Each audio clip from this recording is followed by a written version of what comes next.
नमोस्तु आचार्य, नमोस्तु आचार्य। ऐसा देखा जाता है कि पुरानी कुछ प्राचीन प्रतिमाओं में चिन्ह उल्टे अंकित होते हैं। जैसे सुपार्श्वनाथ भगवान पे स्वस्तिक उल्टा रहता है बहुत सी बार। तो इसका कुछ महत्व रहता है या फिर ये सिर्फ एक कला की दृष्टि से बनाया गया था उस समय के लिए? ठीक है। जहाँ भगवान सुपार्श्वनाथ का चरित्र का वर्णन आया और चिन्ह की जहाँ बात आई तो वहाँ स्वस्तिक चिन्ह आया, लेकिन वहाँ ऐसा नहीं आया कि उल्टा कि सीधा। और अगर अपन ज्योतिष से देखें, निमित्त से देखें, शुभ अशुभ की स्थिति से देखें तो स्वस्तिक उल्टा नहीं बनता, या बनता है तो किसी साधु की देह विसर्जन होती है तो उस समय उस स्थान पर उल्टा स्वस्तिक अंकित किया जाता है। लेकिन जब दीक्षा होती है साधु की तो सीधा स्वस्तिक अंकित किया जाता है और उस पर दीक्षार्थी को बिठाया जाता है। ये व्यवस्था है।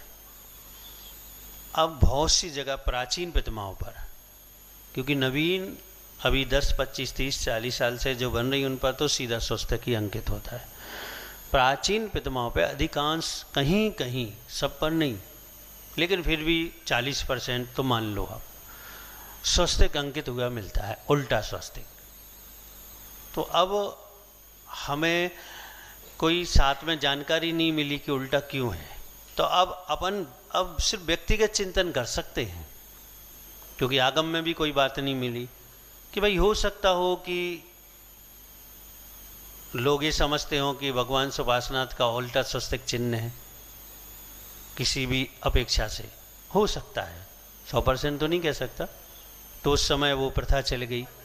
हो सकता है कि कारीगरों की मिस्टेक से प्रथा चल गई हो, क्योंकि पहले समय में मूर्ति वास्तु का इतना नॉलेज लोगों को नहीं था। तो जिस चीज़ का नॉलेज नहीं है तो क्या होता था, पहले कभी कदाचित 50 साल में, 60 साल में तो पंचकलनाक होते थे और लोगों के पास पैसा ही नहीं होता था। पैसे की बहुत कीमत थी, 5 पैसे की कीमत थी, और अब तो 1 लाख की भी कीमत नहीं है। कोई व्यक्ति आपके पास आए कि मेरे पर 1 करोड़ का कर्ज हो गया है, आप उससे कहो कि मैं 1 लाख का सहयोग कर दूंगा, तो किस काम के हैं उसके 1 लाख रुपए? पहले उसे कितने इकट्ठे करने पड़ेंगे? 99 लाख,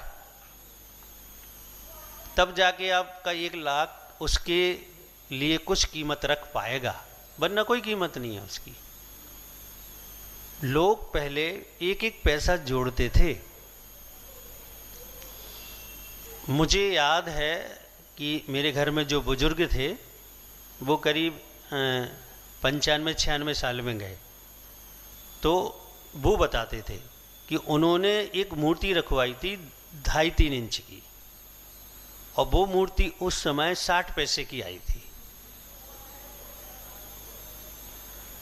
अब ये महत्वपूर्ण नहीं है, वो ये कहते थे 60 पैसे मैंने 1-1 पैसा करके जोड़ा था।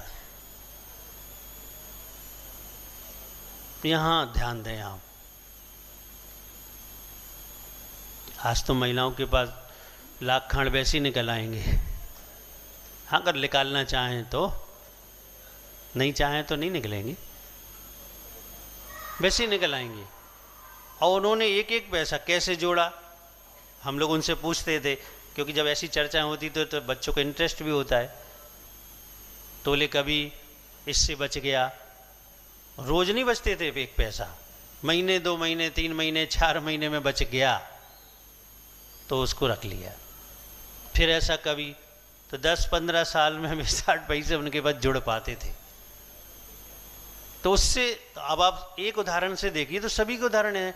और प्रतिमा लेने कोई जयपुर नहीं आता था, प्रतिमा लेकर कारीगर कहाँ जाते थे? गांव गांव घूमते थे। जैसे अभी लोग घूमते ना गांव गांव कपड़े बेचने के लिए, कंबल, सीजन आ गया कंबल बेचने के लिए, आदि आदि। तब उन्होंने कहा बना चिन्ह बना है, बना दो फटाफट। कि सुभाषनाथ की प्रतिमा उन्होंने उल्टा बना दिया। वे भी अनपढ़ और बनाने वाला भी अनपढ़। ऐसा कई जगह भगवान नेमिनाथ की प्रतिमा है और सर्प का फण है। अभी कहाँ थे अपन? यहीं आसपास थे, कहीं वहाँ भी ऐसी स्थिति थी। बहुत जगह ऐसा है। तो ये कैसे हो गया? अब उन्हें नेमिनाथ की प्रतिमा विराजमान करने, कारीगर के पास थी पार्श्वनाथ फण वाली, उन्होंने कहा ये पे बना दो चिन्ह भैया, फिर कब आएगी प्रतिमा, कब होगा पंच कल्याणक, अभी निपटा। तो मुझे ऐसा लगता कि ऐसे भी ये कुछ भूल चूक हुई हैं जिससे चिन्हों में और फण और चिन्ह में ये अंतर दिखाई दे रहे हैं। ये सिर्फ अपना सोचना है भाई, ध्यान रखना, अनुमान है, कोई 100% बात नहीं है। जब वो मिलेंगे स्वर्ग वर्ग में तो पूछ लेंगे भाई 100% क्या बात सही थी, लेकिन अभी तो अनुमान ऐसा लगता है और सिद्ध ऐसा युक्ति से होता है, तो अपन ऐसी बात कर रहे हैं। अगली